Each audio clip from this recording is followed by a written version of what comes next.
Salut à tous, j'espère que vous allez bien, j'espère que vous vous portez bien. Bienvenue dans ce nouvel épisode de podcast sur comment ressentir la présence de Dieu, comment se connecter et ressentir la présence de Dieu.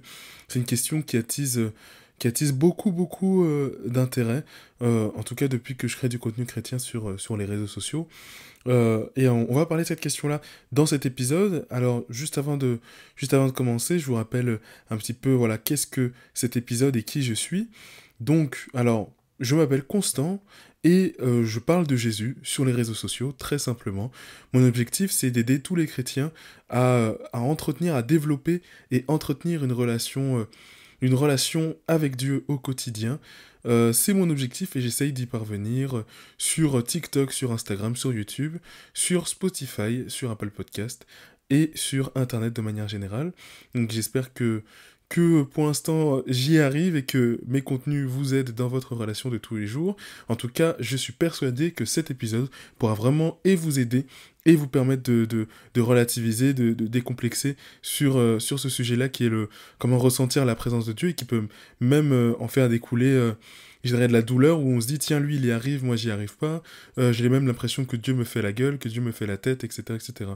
Donc c'est vraiment vraiment une question que j'aimerais débunker sur un podcast où on a le temps d'en discuter, on a le temps de parler, et j'espère que ça vous intéressera. En tout cas, je n'en ai pas de doute.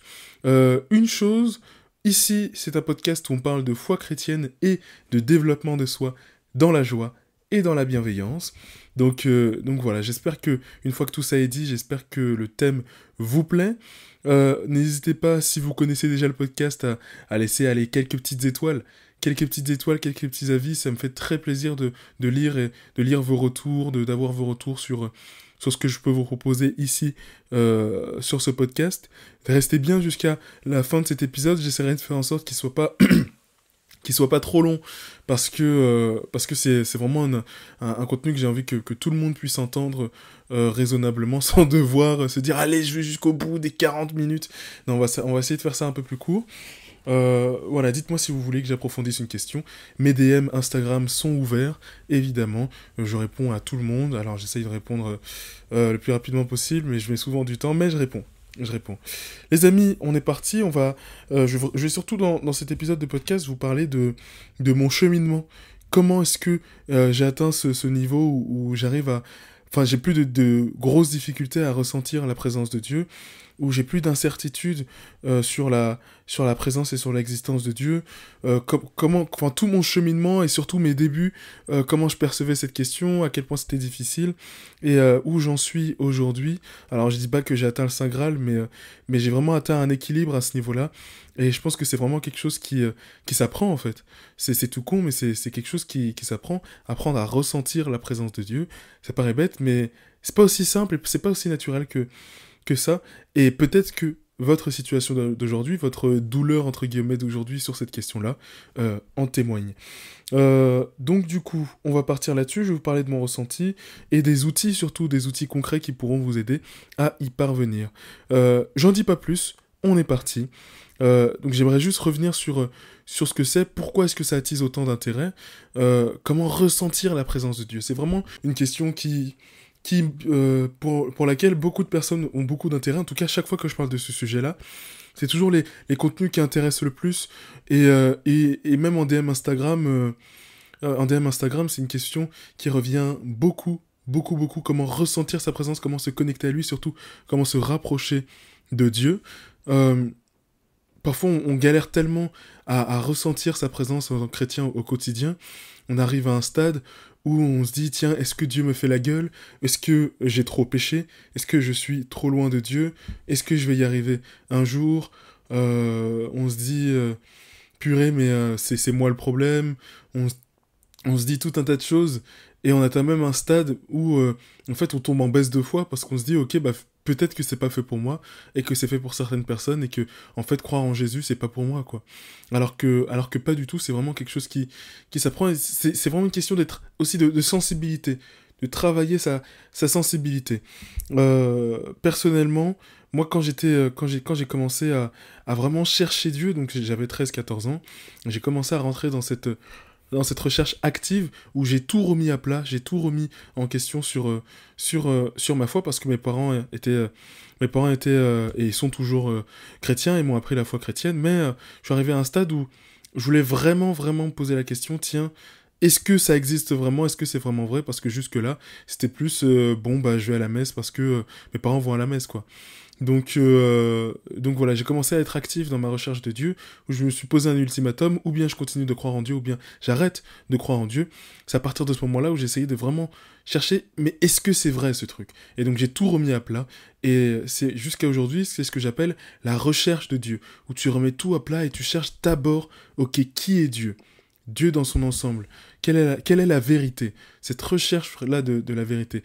Et qui m'a conduit à vouloir atteindre une vraie proximité avec Dieu, une proximité telle que j'allais enfin être sûr de «Ah, est-ce que c'est vrai ou pas? Est-ce que on ressent on est comblé autant que ce qu'ils disent? Est-ce que machin, est-ce que truc?» Et donc ça a été un chemin assez difficile. Pendant 2-3 ans, j'ai vraiment galéré. Évidemment, j'étais pas tout seul, et puis évidemment, j'ai quand même eu des signes de la part de Dieu, mais rien de extraordinaire comme on pouvait me le raconter dans l'histoire d'un tel ou d'un tel. Donc vraiment, vraiment, ça a été 2-3 ans de, de oui-non au niveau de la foi chrétienne, de va-et-vient. Et je dirais que, ouais, au bout de 2-3 ans, j'ai commencé à trouver un rythme, en fait, à trouver un vrai équilibre. Et puis, j'ai vécu aussi une expérience particulière dans la prière, une présence vraiment que je pourrais, vraiment indescriptible. Mais ce qui m'a vraiment permis de trouver, je dirais, de trouver un équilibre, ce qui m'a vraiment permis d'être... ouais, de connecter, en fait, avec Dieu, et de connecter facilement à sa présence, c'est justement de me connecter au moment présent. En fait, Dieu, il se trouve là. Et c'est vraiment ce que j'ai compris à terme. C'est que, ah d'accord, Dieu, il n'est pas juste dans mes pensées, ou il n'est pas juste comme ça, ou juste dans mon cœur, etc. Il est dans le moment présent. Dans ce momentum où je me rends présent à moi-même, et donc à Dieu. Parce que Dieu, il n'est pas nulle part. Il est auprès de moi. Dieu, il est pas nulle part, il est auprès de moi, il est juste à côté de moi, à chaque instant. Et chaque fois que je prends la décision de déposer mon ego, de déposer mes pensées, de déposer mes inquiétudes, à chaque fois où je prends le courage de vraiment déposer tout ça, et juste d'être dans le moment présent, dans ce momentum, c'est là où je ressens vraiment la présence de Dieu.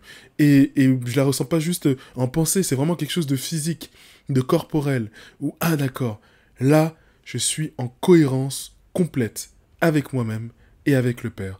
Et c'est un sentiment d'accomplissement, mais tellement incroyable ouais, c'est un sentiment vraiment, vraiment incroyable. Il y a un verset qui le dit très bien, c'est Ésaïe 41, Ésaïe chapitre 41, verset 10, qui nous parle de cette proximité que le Père a avec nous, qu'il est toujours auprès de nous. Je vous laisserai aller les découvrir, je ne vous le lis pas ici, je vous laisse aller ouvrir votre Bible et le découvrir à la fin de ce podcast, mais vraiment, cette dimension du moment présent. Et même, alors je ne veux pas dire de bêtises, mais il me semblait avoir entendu quelque chose comme ça, tu vois, où l'homme arrive à se connecter au champ quantique, c'est dans le moment présent. C'est des personnes donc qui croient en la loi de l'attraction, si je ne me trompe pas, mais tu vois, il y a une cohérence même un peu de toutes les personnes qui sont sensibles à la spiritualité, de dire que dans le moment présent, il se passe vraiment quelque chose d'exceptionnel. Et en fait, à juste titre, parce que Dieu s'y trouve. Parce que Dieu s'y trouve, parce que l'amour, par définition, s'y trouve, parce que Jésus-Christ s'y trouve, en fait. Donc voilà, apprendre, et c'est le moment présent, il y en a qui arrivent, mais c'est vraiment une discipline qui s'apprend en fait. Apprendre à se connecter au temps présent, à se connecter au moment présent, à l'instant ici. C'est difficile, et particulièrement aujourd'hui où la voix même de Dieu, la présence même de Dieu est noyée parmi tant de contenus, tant de sollicitations sensorielles. Donc c'est vraiment quelque chose qui s'apprend, apprendre à reconnecter, faire cette gymnastique là régulièrement pour apprendre à connecter au moment présent, apprendre à connecter au Père. C'est vraiment une gymnastique, un exercice. Et donc s'exercer à ça, c'est ressentir la présence de Dieu et apprendre à la ressentir en fait tout au long de sa journée, et en fait tout au long de la semaine, puis tout au long du mois, puis tout au long de l'année. Donc voilà, je suis vraiment là pour vous dire que c'est pas grave Si aujourd'hui vous ne ressentez pas sa présence, si vous y arrivez pas, ne vous culpabilisez pas, vous dites pas que ah j'ai trop péché, c'est pas pour moi, c'est fini, etc. Non, c'est quelque chose qui s'apprend. C'est quelque chose qui s'apprend. Et Jésus-Christ nous prend la main pour nous emmener justement à ça.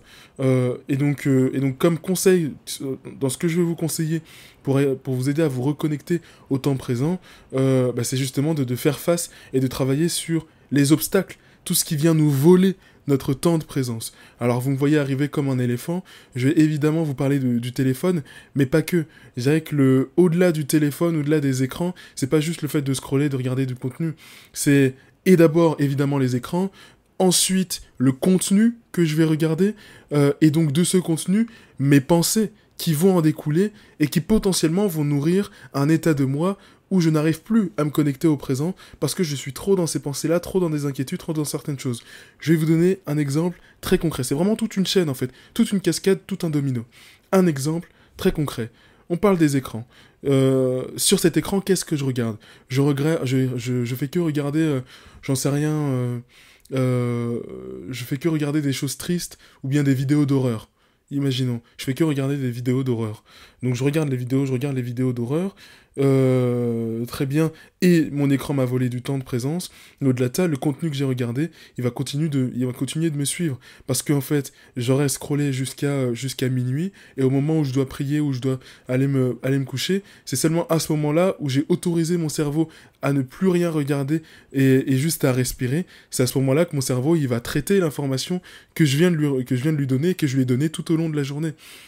C'est à ce moment-là qu'il traite toutes ces infos et qui rumine, qui fait des mélanges, qui nous balance tout un tas de pensées parce qu'il a besoin en fait de traiter l'information qu'on lui a donnée. Et donc tout le contenu qu'on a regardé, tout ce qu'on regarde, le cerveau le rumine. C'est de la nourriture qu'on donne à notre cerveau et qui va ruminer et nous balancer des pensées, alimenter des croyances en nous, typiquement que le monde n'est pas un endroit sûr et qu'il faut tout le temps faire gaffe et qu'il faut tout le temps avoir peur parce qu'il y a des méchants dans le monde et parce qu'il y a des gens qui je sais pas, qui font des choses horribles, mais parce que je l'ai regardé dans une vidéo YouTube et que j'ai écouté une histoire d'un gars qui m'a dit d'un gars qui a dit qu'un autre gars avait tué quelqu'un. Enfin bref, c'est interminable. Tout ça pour dire que il faut vraiment faire attention au contenu qu'on regarde, vraiment faire attention à ce qu'on donne à manger à notre cerveau, parce que notre cerveau l'utilise de manière neutre, nous traite l'information de manière neutre. Le diable peut utiliser justement notre cerveau et nos pensées pour nous vendre du péché, pour nous vendre de la peur, pour nous vendre de l'anxiété, pour nous vendre du stress. Donc, le contenu qu'on regarde, où il va nous servir, où il va nous desservir.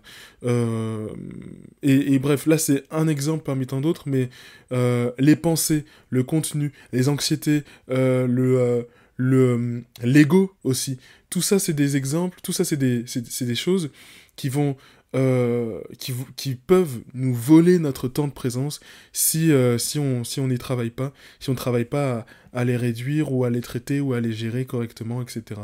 Donc voilà le conseil que je vais vous donner. Une chose, mais c'est tout con, hein, une chose pour vraiment vous permettre de vous reconnecter avec Dieu, faites attention à ce que vous regardez, à ce que vous ruminez comme pensée, vraiment faites attention et regardez des choses positives. Regardez des choses qui vous font du bien. Les réseaux sociaux, ça sert à ça aussi. Des vidéos de paysages. Là, j'ai l'air je sais pas, d'un vieux quand je dis ça. Oui, regarde les paysages. Non, c'est pas juste ça. C'est vraiment, regarde des choses belles. Regarde des choses qui parlent à ton âme, qui élèvent ton esprit, qui parlent à ton âme, pas que intellectuellement, mais en termes de beauté.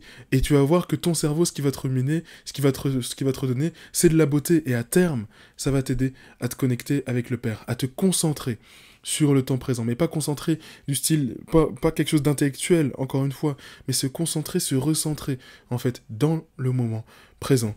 Je vais vous donner 2-3 outils qui peuvent vous aider à vous reconnecter au temps présent et donc à vous reconnecter à la présence de Dieu, que ce soit dans la prière mais aussi au quotidien. Il y a les prières guidées. Non, d'abord il y a les musiques. Il y a les musiques de fond. Vous tapez sur YouTube Soaking in His Presence et vous avez plein de petites musiques de fond. Moi, ça m'aide quand je suis trop fatigué, que j'arrive pas à me concentrer ou que j'ai un trop plein de pensées. Parce que là, je vous sermonne, je vous dis ça, tout ça, mais moi, je suis le premier concerné, évidemment, à être, entre guillemets, victime, j'aime pas trop ce mot pour traiter ce sujet-là, mais victime des contenus que je regarde. Donc voilà, des petites musiques douces, petites musiques de fond de prière, c'est juste, mais c'est divin. Parce que du coup, au lieu de te dire, ok, maintenant j'arrête toutes les vidéos, j'éteins mon téléphone et je me concentre sur la prière, tu vois, cette étape de 0 à 1, c'est hyper difficile. Mais si je mets une petite prière, une petite musique de fond pour apaiser mon cœur, créer une ambiance, et je me concentre à écouter cette musique-là, mais ça m'aide à rester dans le temps présent, ça m'aide à rester dans le momentum, j'ai quelque chose sur lequel me focus, et ça devient plus juste quelque chose que je dois faire dans le vide, il y a un objectif. Écouter la prochaine mélodie, entendre la prochaine mélodie. Et ça m'aide vraiment à me recentrer, à faire le vide avant de prier. Donc les musiques de fond, ça peut vraiment vous aider. Et essayer de vous faire votre petite playlist et de vous construire quelque chose qui vous parle. Et puis la deuxième chose, c'est tout con, mais c'est les prières guidées. Il y a pas mal, on en trouve en vrai pas mal sur Internet. Pas mal de petites prières guidées. Et justement, moi j'en ai fait une, parce que je sais à quel point ça peut être utile pour des personnes qui ont du mal à se prêter à cette nouvelle discipline, qui est de apprendre à prier, apprendre à ressentir la présence de Dieu. Petite prière guidée, 10 minutes pour se reconnecter avec Dieu. Le lien est en bio. Voilà, le lien de la page en question est en bio. En vrai, pourquoi pas en faire plus souvent. Vraiment, je pense que ça pourra vraiment vous aider. Et si vraiment vous voulez aller plus loin et réellement apprendre à ressentir la présence de Dieu, aller plus loin que ça, justement, en ce moment, je vous propose un nouveau programme. Donc c'est un programme sur 7 jours pour vous aider à apprendre à se reconnecter avec Dieu, apprendre à ressentir la présence de Dieu. Un programme sur 7 jours avec 1 heure de formation sur le sujet, ce que dit la parole sur le sujet, les versets importants, etc.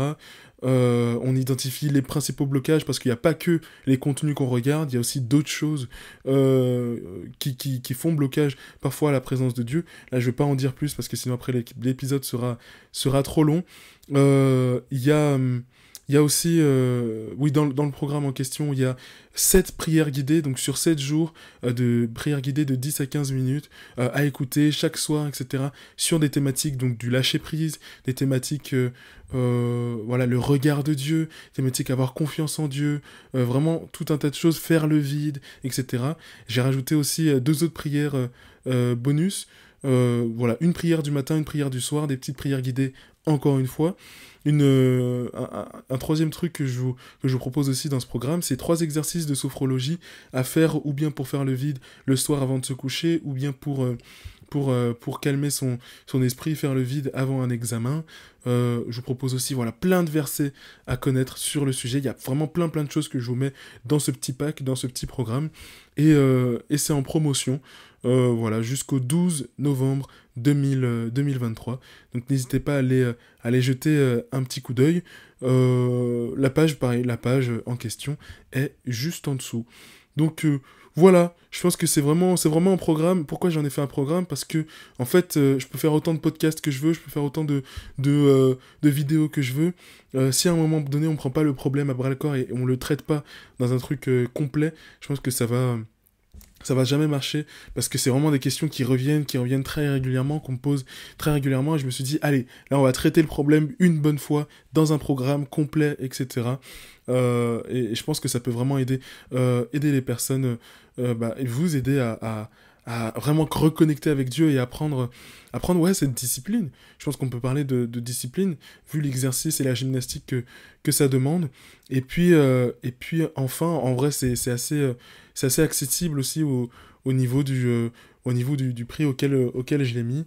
Donc voilà. Et puis une autre chose, je vous en parlais en vidéo YouTube, mais certes je vous apporte de la valeur dans ce programme, mais c'est aussi un moyen que je trouve plus honnête que des partenariats avec des marques ou que de la monétisation TikTok, un moyen plus honnête de soutenir mon travail et de me permettre de vivre de ma création de contenu chrétienne. Ce serait vraiment un rêve de pouvoir vivre de mes contenus chrétiens, créer encore plus de choses, monter des mouvements, des associations, plus de contenu, avoir un podcast vidéo, parce que pour l'instant j'ai que les moyens de vous faire un podcast audio de qualité. Vidéo, ça demande tellement plus de moyens des moyens que je n'ai pas aujourd'hui, et j'ai vraiment envie de créer cet écosystème positif autour de ma création de contenu, où je vous apporte de la valeur, vous aussi vous pouvez me soutenir en échange, et puis de ces soutiens. Certes, j'achète mon pain pour vivre tous les jours, mais aussi je vous le rends par même des événements où je crée des retraites chrétiennes, je sais pas, en Aveyron, et je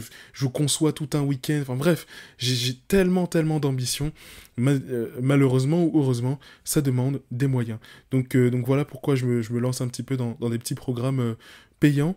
J'en ai fait toute une vidéo si vous voulez vraiment comprendre ma démarche en entière. Une vidéo YouTube que vous pourrez retrouver, pareil, en description. Les amis, merci beaucoup d'avoir écouté cet épisode de podcast jusqu'au bout. J'espère que ça vous plaît, que le programme aussi va vous plaire.